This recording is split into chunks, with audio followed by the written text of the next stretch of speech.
Hello, I'm Bassanti, and I hope you've missed our asan stories because I am back for more. Hooray! And today I want to talk about the warrior poses or Virabhadrasan. You might not be familiar with the story around it, but you will most likely be familiar with the postures themselves.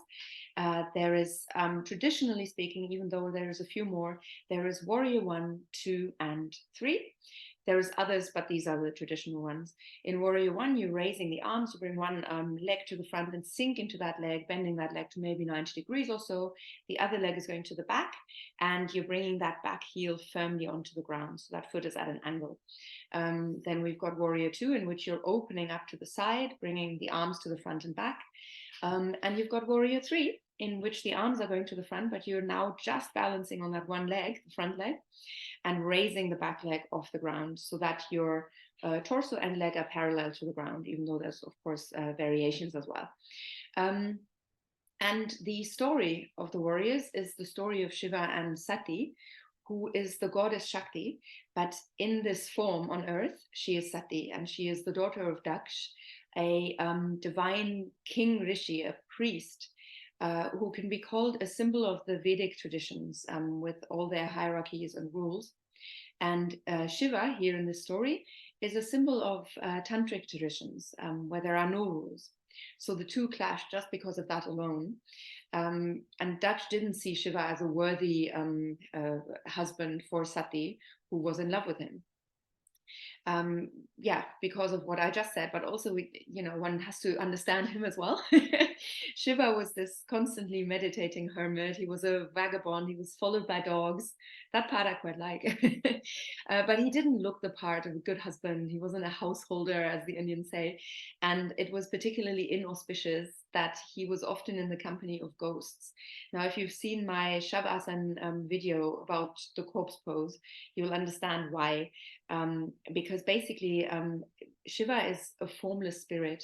He's often called the Lord of the Ghosts because of that. So he is also the god of this world of death, so to speak. And that's something that wasn't great for Daksh to know, and he didn't want to let his daughter go. However, he didn't agree to the wedding, but Shiva and Sati were married, and in sort of retaliation, Daksh organized a yajna, which is a devotional sacrifice, a sacrifice of fire, so an offering to the gods. And he invited all the gods except Shiva. And that made Sati so furious and sad that she stormed into her father's sacrificial hall. And in her was this fire that burned so brightly that she went up in flames and offered her own body as a sacrifice.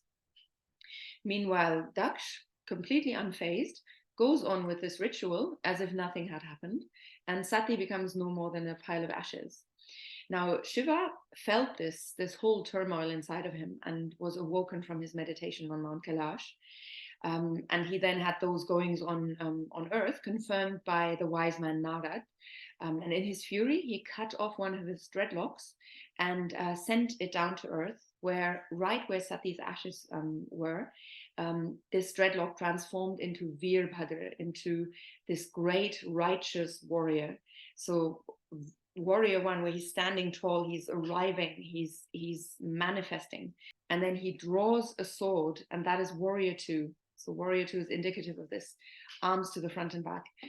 He cuts off Daksha's head and then picks it up, and that is what warrior 3 symbolizes. It's quite a violent story, as many are, but this is why Virbhadra is always depicted as wielding a sword in one hand and carrying a head, the head of Daksha, in the other. Now, that's gone on, and Sati, being an avatar of the goddess Shakti, assumes another form and reawakens and scolds Shiva or Virbhadra for having acted so rashly and not thought this through.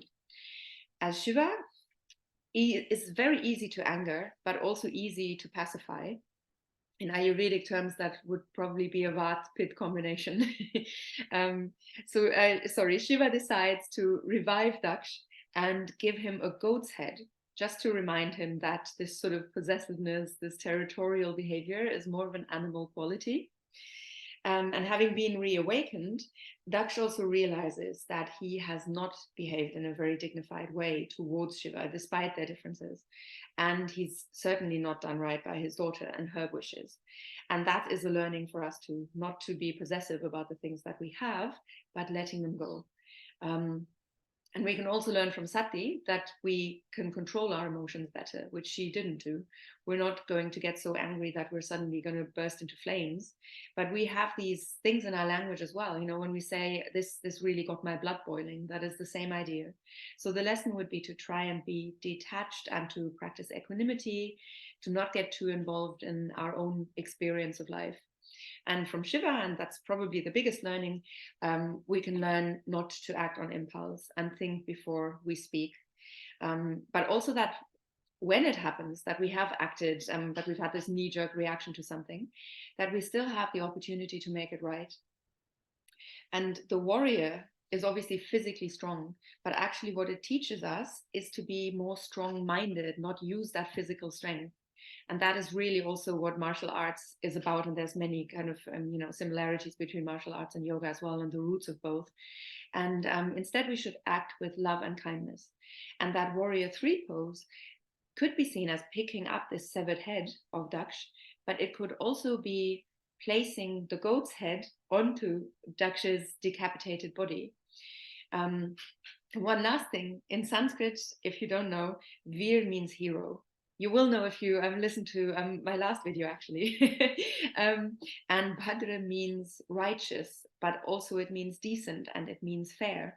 So we can call the warrior pose the fair hero as well, depending on what stage of that journey we're in, right? I mean, there is that side that is the anger that is depicted by Virbhadra, but there's also that side that has maybe overcome this anger and that can act in a much more reflective way. And that's it from me today. Thank you very much for joining. If you have any questions, drop me a little note and I will see you again soon.